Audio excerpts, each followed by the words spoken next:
Good morning, everybody. Members of the press, thank you for being here this morning. My name is Chuck Fosh. I'm Chief of Staff for Mayor William Bell in the city of Birmingham.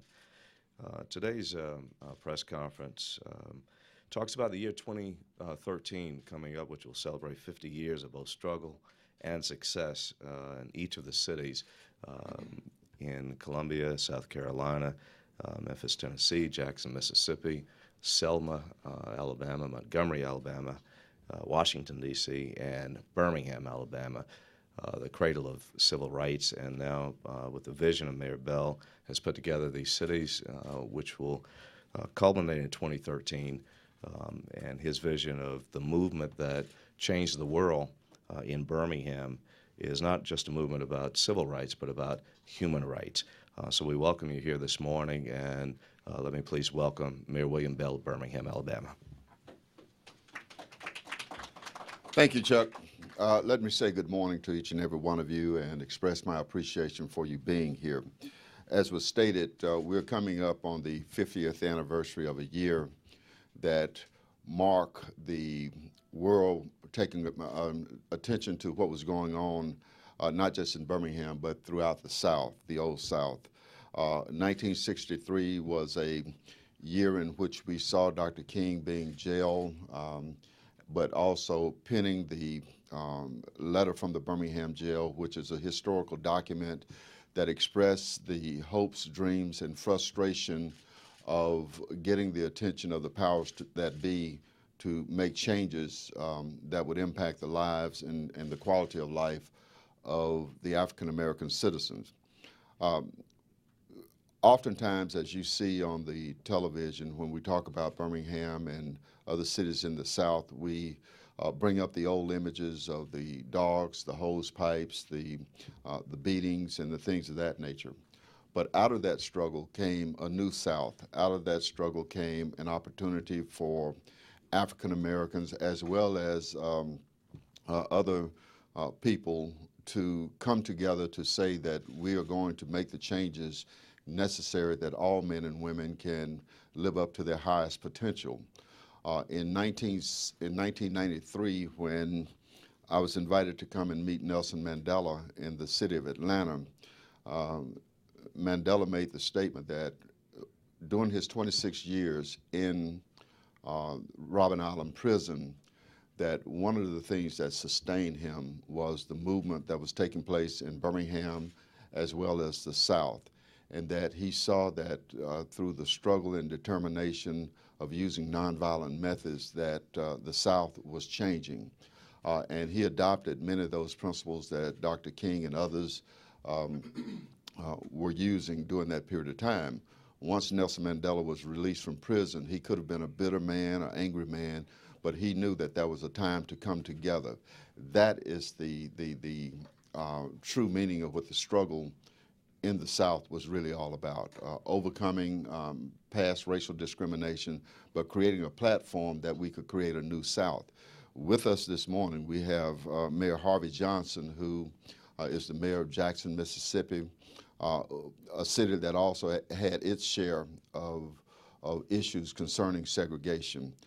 We also have Mayor Stephen Benjamin of Columbia, South Carolina, who will be participating in the commemoration of 1963. I want to thank David Agnew, who represents the White House this morning, for being here because we're going to need the entire federal government, state government, our tourism boards, our park boards, and a number of other agencies to really come to the forefront to help us demonstrate to the world that what took place in the South in 1963 really had an impact on the world. When you see the rise in tensions in the Middle East, in North Africa with the Arab Spring, and in some cases, you may think that the violence will never end. Well, if you go back to 1963 with the bombings, the lynchings, and the beatings, people thought the violence would never end during that period of time, but it did, because good men and good women came together and said, we want to live in harmony and peace, and we're going to do those things necessary. So the commemoration of the 50th anniversary of 1963 is very important to all of us. And we want to make that connection and that bond with our fellow cities. As I mentioned, Jackson, Mississippi, Columbia, South Carolina, but we also have the city of Selma, the city of Memphis, and Washington, D.C., who is Mayor Gray is represented here by his staff. And so we want to express our appreciation to all of those cities and all of those mayors, as well as the White House for their participation. And at this time, I want to bring up Mayor Harvey Johnson so he can share a few words with you. Mayor Johnson. Thank you, Mayor Bell. Let me start off by thanking Mayor Bell for his leadership in this effort. Certainly the summer of 1963 was a very violent summer, and as he indicated, it brought attention, a much needed attention, to the struggle that was taking place in parts of the South in many of our cities. So we're very pleased to participate in this project, in this effort. The summer of 1963 in Mississippi saw the clubbing of a SNCC worker, the beating of an NAACP worker in Jackson, the firebombing of the first voter applicant in one of our counties, Holmes County, but also it saw the assassination of Medgar Evers, the first NAACP field secretary in Mississippi. So 50 years later, we've come a mighty long way in the South, and indeed it is a new South. We want people to recognize that and to realize that, but we also want to commemorate the struggle of those individuals who in 1963 could see around the corner, could see over the hill, could see freedom, could see justice, and were willing to put their lives on the line for that purpose. We just recently here in Jackson celebrated the 50th anniversary of the reunion of the Freedom Rides that took place, and it was a tremendous, tremendous outpouring of support for that effort. Not only local government, but state government, and everybody was so pleased to welcome back these heroes and sheroes to Mississippi and to let them witness the changes that have taken place in our city. So I'm very proud to be a part of this group. I look forward to working with all of the mayors, and again, I'd like to thank Mayor Bell for his leadership in this effort, and we hope that out of this will not only come an opportunity to commemorate the events of 1963, but create a dialogue with these other mayors in these other cities so that we can move forward on common ground in other areas as well. So thank you, Mayor, again, for allowing me to be here, and we'll look forward to working with you. Thank you, Mayor. Thank you.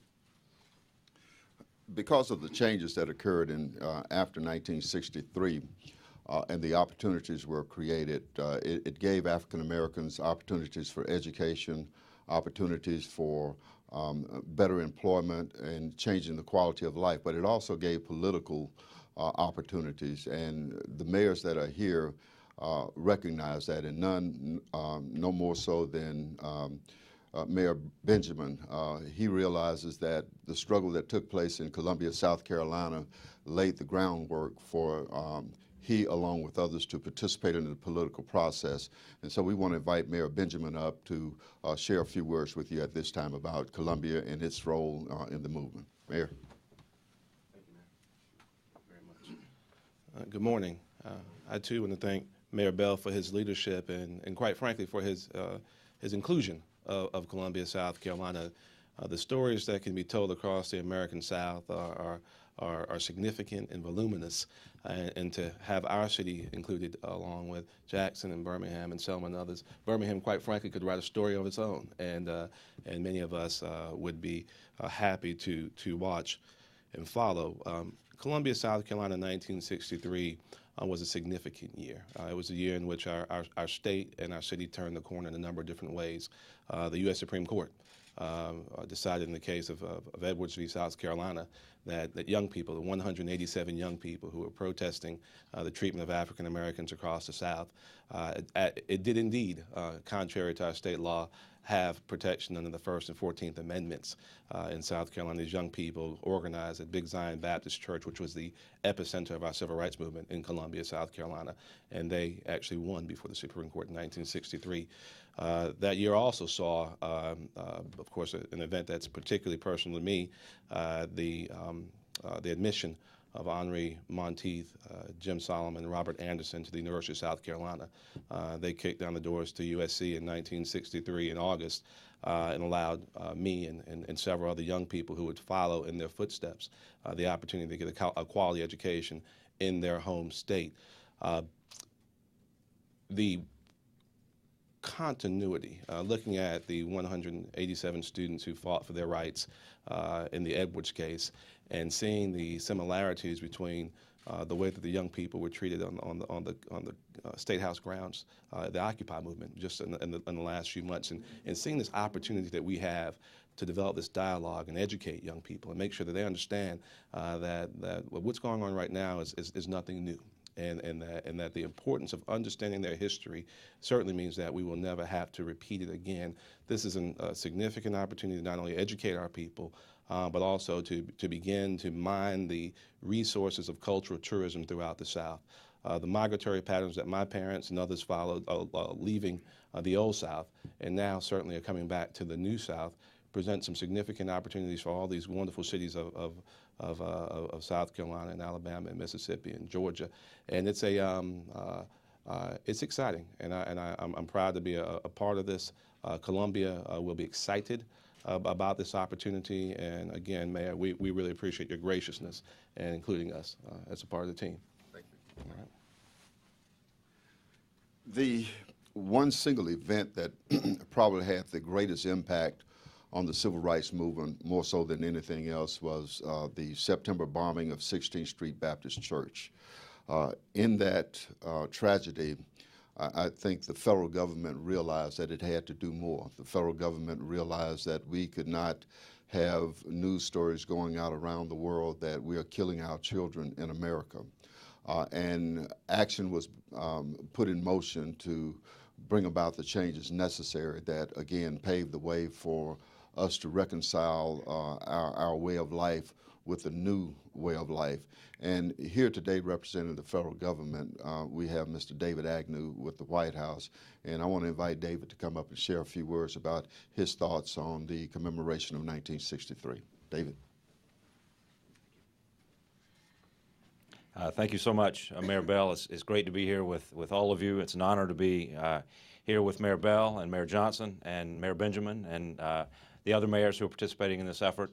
I work at the White House in the Department of Intergovernmental Affairs, and I'm the President's liaison with America's mayors. And as the mayors know, there are 250 of their colleagues here this week, so it's a very busy week for everyone. But I wanted to come over here and express our support for what Mayor Bell is doing and what these other mayors are joining to do over the coming year.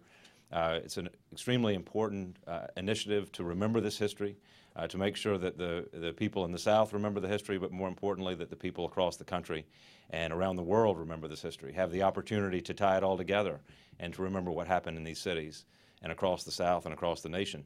I grew up in South Carolina, so the events of 1963 are seared in my mind, not because I was alive in 1963, I was born in 1966, but the events, the violent events that occurred in 1963, but more importantly, the events that really proved to the world what the human spirit is capable of here in America.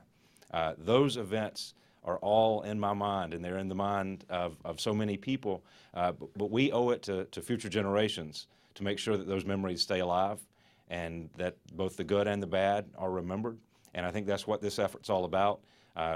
We look forward to working with Mayor Bell and to working with all these mayors to make sure that we're a good partner in these efforts. But I really want to congratulate Mayor Bell on his leadership. This is an extremely important endeavor, and it's an honor to be here supporting it. Thank you, David. Yes, sir. Thank you. We want to make sure that people understand that this is a commemoration of not just the tragedy that occurred, but the good things that came out of that tragedy. The cities that are involved are totally different than what they were back in 1963. I can speak for the city of Birmingham. We're a progressive city that's moving forward to take its rightful place as the next great southern city in the South. I can say the same thing for Jackson, Columbia, and all of those cities. We understand that leadership is about moving forward. And we want to take this opportunity to celebrate 1963 as a stepping stone that gave the ability of all of our citizens to participate in the political process, to get a decent education, to raise their families, and be contributing members of society. So this commemoration of the 50th anniversary is, in one sense, a commemoration, but in another sense, a celebration of triumph over the obstacles that we had to overcome. We'll be happy to open it up for questions and try to give you whatever answers that you feel you need at this time. Let me go here, and then I come to you, Mayor. Mm-hmm. You said that the federal government and other places have to step in. What is it specifically Well, the federal government to do in terms of finances or anything else? For example, we just had a brief discussion about the role that the Park Service may play. Our cities are developing trails that will outline important events throughout the various cities. And we want to connect those trails up all across the South of important events that took place.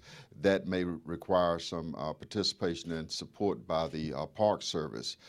There are other events that we might want to match up with the federal government that they are planning to emphasize the role of the federal government in changing the way the South was, for lack of a better word, not progressing during that period of time. So it's that communication right now. And I'm sure there will be a number of things that we call upon the federal government to play a role in, not necessarily money. Because we're looking for support from the corporate community, we're looking for support from foundation and a number of different sources. But more importantly, we're looking for just participation. As I stated, not necessarily financial participation. But David, we do want the money now. But we think that it's important to have all levels of government involved. For example, at the state level, the State Tourism Board can play a role with helping our cities promote this, to invite people into our cities. Birmingham has over 4.4 visitors each year, 4.4 million visitors each year, and many of those visitors go to our Civil Rights Institute.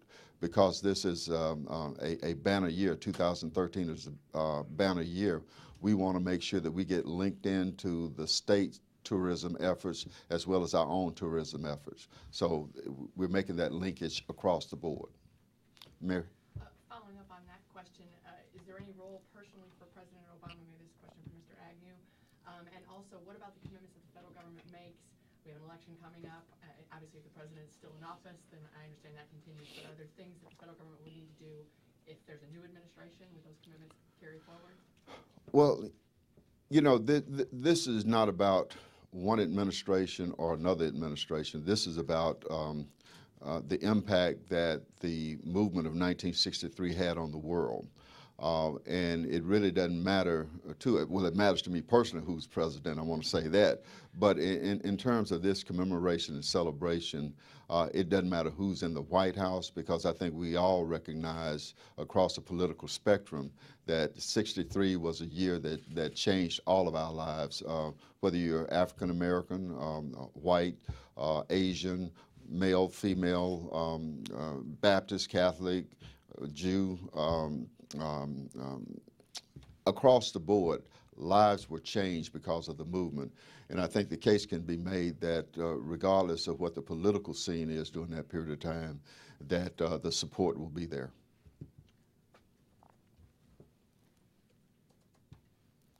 David, did you want to comment on? What about Atlanta? Are they involved? We have reached out to Mayor Reed, and we're going to be having some meetings with Mayor Reed. He is going to play a strong, vital role in helping to pull all of these cities together for an economic summit around transportation and other areas. But we wanted to make sure that those cities that had events and activities that occurred in '63 are represented in this. Atlanta had other movements and other time frames that they were moving forward with overcoming the Jim Crow laws, but '63 had a greater impact on those cities that are mentioned in our press release. Do you have a fundraising goal? We do have efforts for fundraising. We have not, we've estimated, for example, in Birmingham that it's going to take anywhere between $400,000 to $600,000 to do all the things that we want to do during that one-year period of time. And let me emphasize that we're not just talking about the cities doing big events, but we're talking about those grassroots organizations such as SCLC, NAACP, various churches that had roles in the civil rights movement, different organizations, giving them the opportunity under the overall umbrella to share with the rest of the world what their contribution was to the movement.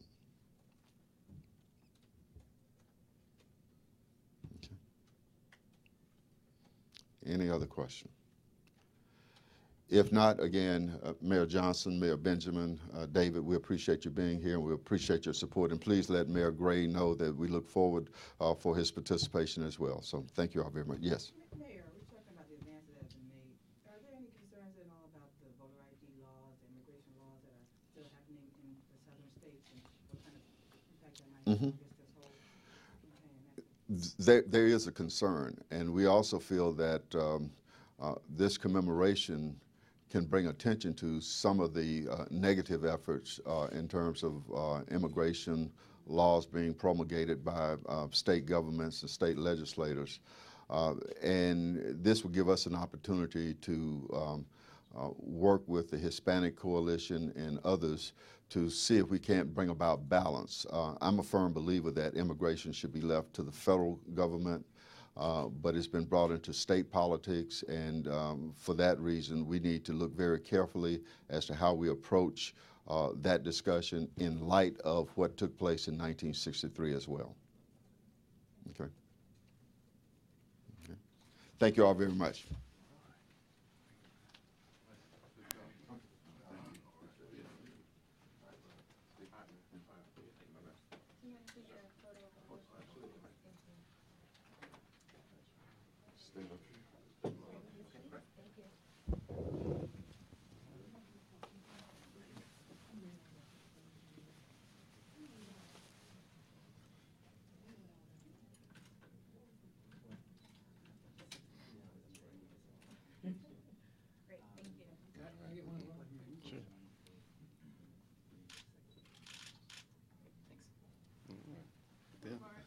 Okay.